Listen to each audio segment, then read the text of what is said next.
Namaste, I'm Dr. Siri, practicing infertility for more than 15 years. I practice at Karuna Fertility and Maternity Center, Nagarbhavi, Bengaluru. When it comes to fertility and food, we should remember one thing. Everybody wants to get pregnant as naturally as possible and wants these hacks which will definitely make them go to a fertility expert and go for any fertility treatments and conceive naturally.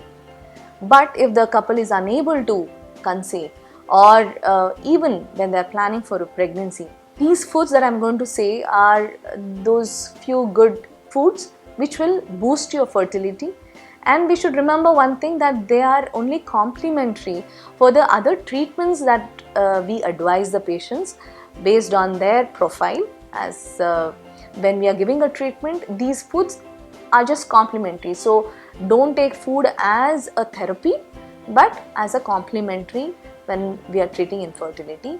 So if we have to talk about the 5 foods that couple who are planning a pregnancy should be having, the first are the colourful fruits and vegetables, because they are rich in vitamins and antioxidants.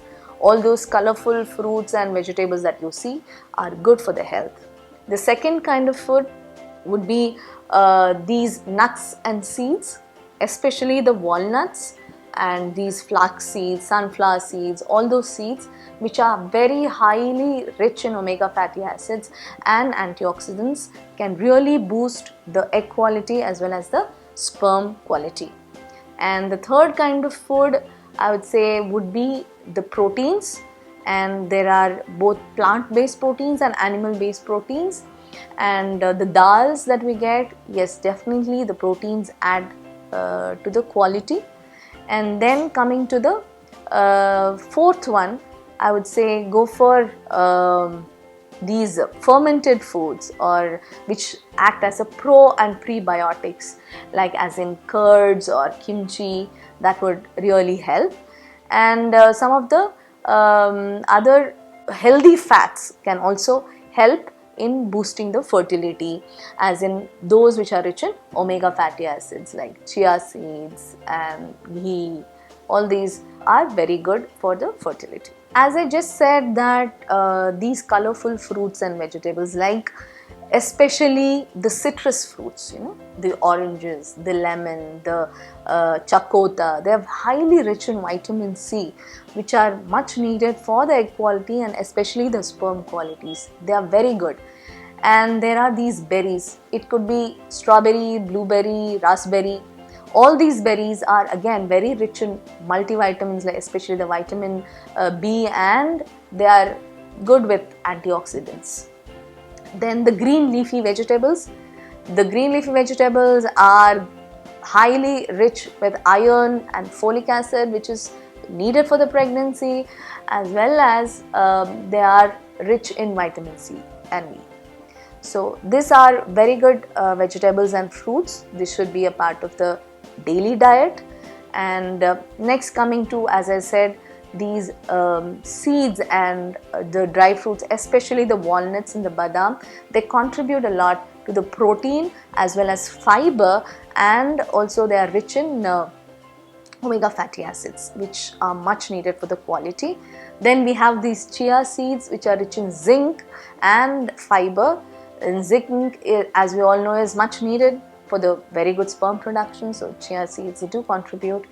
And we have this fancy avocado, which is quite expensive, and if avocado is not available or you can't afford, then there is a very simple our day 2 ingredient that can replace avocado, and that is our coconut and even the flax seeds itself, and that could replace the nutrients of the avocado, so they can use it as an alternative. And then we have these proteins, which mostly the plant-based proteins like legumes, the dals, have to be incorporated on a daily basis in your diet. And it is much easier to actually combine your dals with your vegetables, so that you have the fiber, you have the nutrients as well as the protein part of the dal. And more or less these legumes, proteins. And when it comes to non-vegetarian food, you can have egg, or else you can have the salmon fish, which is very highly rich in omega fatty acids. And try to avoid the red meat and the other processed meat, and definitely go for whole grains, like as in brown rice and whole wheats and things like that. And then you could use more of fermented foods, and this milk with high cream, the paneer, the cheese could serve as a very good source of proteins.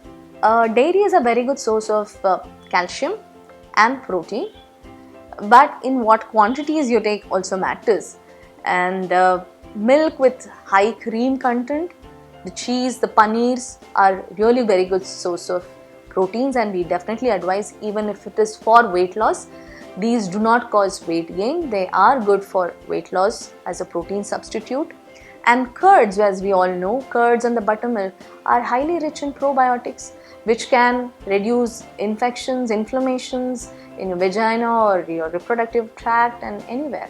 So it's a very good source of probiotics. So definitely it's a yes for dairy products. I have told about these healthy foods which definitely boost the fertility of both men and women who are planning for a pregnancy, and they will have an uneventful pregnancy with no complications, with having a healthy baby.